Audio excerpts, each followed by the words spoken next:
Project Echidna is a short, skill-based RPG for Pico 8. Let's give it a look.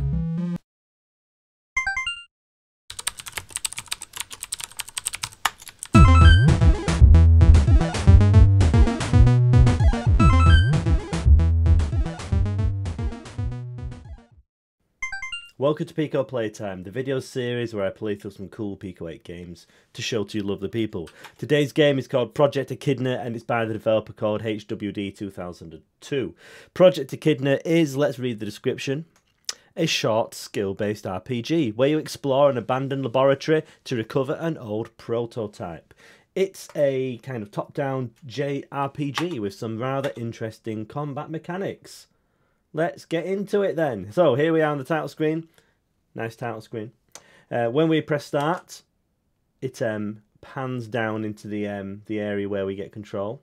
Very stylish way to start your game. Here's our little character. Not sure what our character's called, but it's the foxy little fellow that you can see down there in the cart art. Rather nice cart art, I might say. You aren't ready to leave just yet. Yeah, we can't just leave straight away. So we're in this kind of forest. And in typical JRPG style, we can look at signs, we can interact with objects in the world. An old sign reads, the Dietrich Laboratory. Interesting. Before we go into the laboratory, which is down that path, little area to explore around here. Not a lot to see here. A small gravestone lies here. It is unmarked. There's a lot of detail in the objects in this game. Very detailed game world that we get to explore. Many of the objects, as you can see, have interactable text, a dirty solar panel. We know that we can interact with it because look, the little interact button pops up, prompting us. Anyway, let's enter the lab. Notice the nice little particle effect, nice little kind of embers, the trail of embers that we're leaving behind from our tail. This game started out life as a kind of Pokemon themed game where I think the idea was you were going to control a Houndoom. So that's why there's still a little bit of that DNA still present in the game, which fits in with the theme of the game actually. So here's an interactable object. A depowered robot. The text on the side reads, Anti-Personnel Drone Mark II. Yep, that's Chekhov's Anti-Personnel Drone Mark II. Okay, so we're in a corridor. Oh no, there is a slime attacking us. As you can see, the enemies move towards you in this game. Rather than just standing there, as usually happens in these style of RPGs, they actually come and attack you. There's a line of sight kind of mechanic. You can't really see it on there because it's a corridor, but later on that becomes more important. Anyway, we're in the combat. So we've got very typical JRPG combat here with a twist. So the slime is attacking. We have got some abilities with some rather nice button graphics. One of the problems that Pico 8, oh not a problem, but one of the things that makes this style of game difficult in Pico 8 is the low resolution. It doesn't give you a lot of room for text. So if you can come up with some good icons, some good icon artwork, then that makes things a lot easier to understand. So we have 5 skills. Basic attack, we're going to be using that a lot. We've got like a flame. In fact, let's read the description. So that's the pocket knife, I should say, the basic attack. We've got the tail strike. Can you see the Pokemon DNA that's still in here? We've got firebolt, protect, and heal.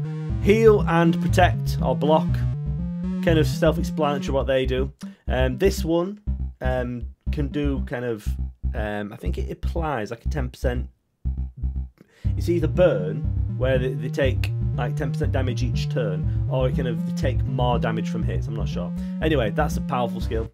This one's good for hitting more than one enemy, which will happen. Basic attack, though, is the thing that we want to do the most of. Now, here is the twist, okay? Because normally you would just use this ability and then score a hit. Watch what happens. What is that? What is that? No hits.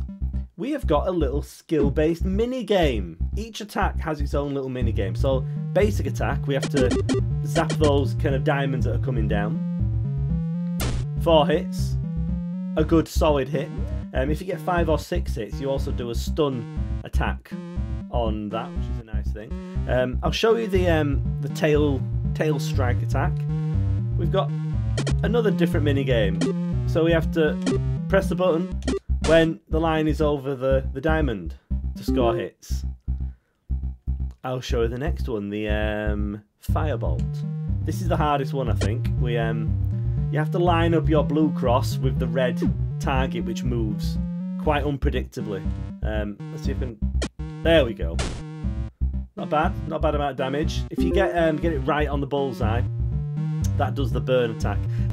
Self-heal. We have to get our blue line on the red line to heal. The more you can keep it on the line, the more you heal. So yeah, cool little mini games in this. An interesting spin on things. I've not played the game, but didn't Mario RPG do something kind of similar with this?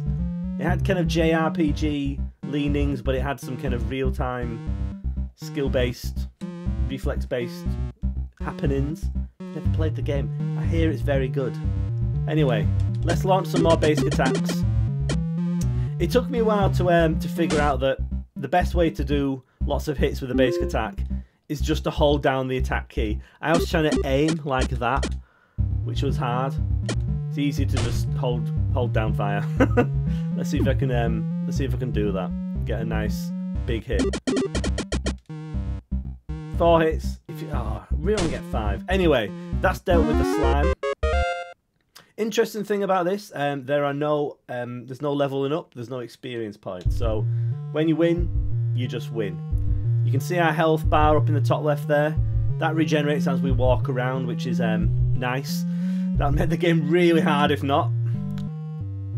And as you can see, we have got some interesting story being developed in this game. I'm not going to spend too much time going through all the different interactable objects. You can do that when you play this game, which I highly recommend you should. But yeah, there is a very detailed story in this game, which I appreciate. Nice. Also, I like those little, kind of like, what do you call it? That kind of wipe effect. Kind of looks like curtains, maybe? I don't know. Cool wipe effect, though. The further we get into the game, the harder the enemies get. Those slimes are pretty easy. I'll show you the line of sight thing here. So yeah, you can kind of run away from enemies. And then, when you've lost the enemies, they'll kind of return to their kind of patrol pattern. Which is an interesting little addition to this style of game. I'm calling this a JRPG, but there's so many little things in it which aren't really, you know, typical of the genre. A big part of this game is flipping circuit breakers. Big old switches to open doors, okay? Yes, it's the classic gameplay element of opening doors. I'm not knocking it, it's fine. But yeah, that's what we do in a lot of.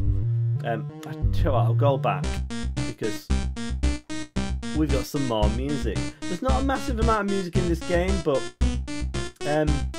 what music there is effective. The graphics, I haven't talked enough about the graphics. Interesting graphic style in this. Not typical to what you see in Pico, I'd say. Big sprites, which I always appreciate. But the kind of outlined, sort of like a cartoony kind of style. It's a nice style, I think it looks good. Gives the game a real unique look. It doesn't look like a Pico 8 game in many ways. Some of the fights can get very difficult if you just don't get lucky with the mini games. There is quite a lot of luck involved in the mini games. Like for example, the heal. As you can see, sometimes the line just kind of behaves itself, and other times it's flipping all over the place. So yeah, there is a certain amount of randomness in the game. There isn't any randomness in kind of what the attacks do on the other end. So if you get 6 hits, that does a fixed amount of damage, but getting those 6 hits, not easy. Anyway, let's try getting some more. Oh no, we've been disabled. Ah, right. So we could try waiting it out, but I want to have a go at doing this powerful attack, so I need to... Haha, there we go. See, only 23% damage that time. These robot enemies seem to have a lot of armour.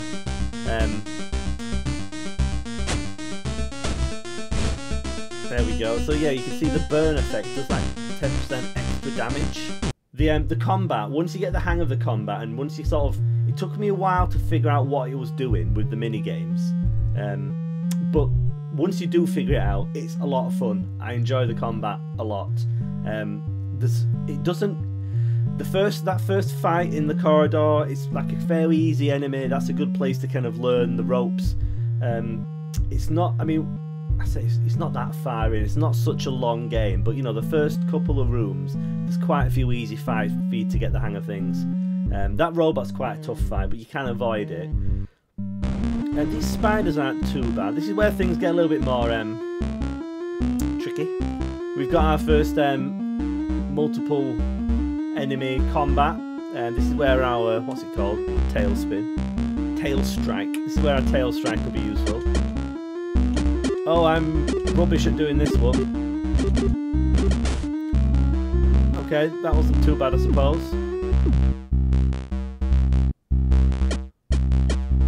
Oh, those pants! Sort of like a rhythm game, that one. You have to kind of get the timing just right. Okay, so we've got this water area here. Nice water ring splashing effect. I like it. Simple but effective. So we've got these kind of generators down here. I do like the look of the map. It's very Pico 8 in a good way. So we need to go up to the circuit breaker up here. Flick that. But oh no, you hear a crackling sound. The water is now electrified. Now, I don't think walking into this water would be a good idea. However, I didn't try walking into the water in the last game, so I'm not sure what exactly happens. Let's find out. Oh dear. You died. Yeah, let's retry. If you do die in the game, there's a few times where you might get wiped out in combat, or if you're just a clown and walk into electrified water. When you do die, the game very helpfully, very forgivingly, just puts you back to just before where it was that you died. So you can't really kind of, you're not going to get sent back to the beginning in this game, which is nice. Let's turn the circuit breaker off for now, because as you can see up here, we have got some, I think these are meant to be kind of tables maybe, or wooden pallets. Anyway, we can push these around and get safe passage over the water. This little bit here, it's a cute little puzzle, a little bit fiddly, bit awkward, but I like it. Yeah, let's do it then. Hopefully I won't get electrocuted this time.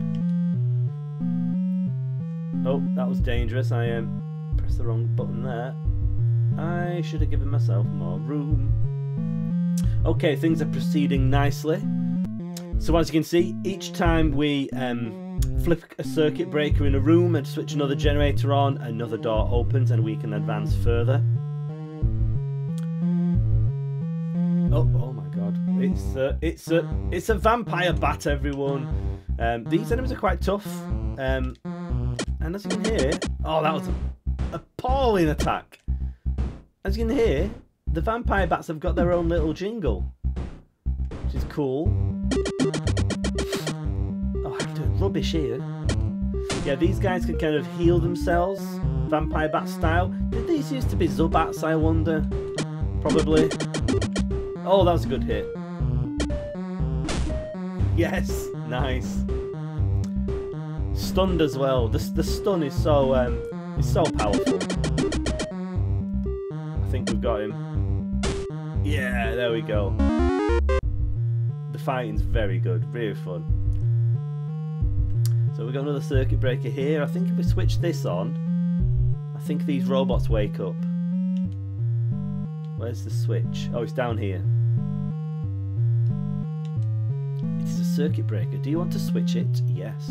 You flip the circuit breaker. Now look at that. Those little bits of animation when the robots came back on, and now they're patrolling, wandering around.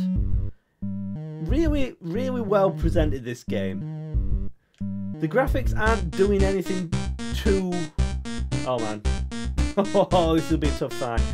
The graphics, let's turn the music down a little bit. The graphics aren't doing anything too crazy, but everything's so well presented. You know, the character designs are nice, the colours are nice. I mean, the Pico 8 colour palette is brilliant anyway, but it's such a nice looking game. Right, let's deal with these two doofuses. Oh, I'm so bad at this one. Yeah, these guys have a lot of health, a lot of armor. You it's hard to deal with them. He's getting damage boost.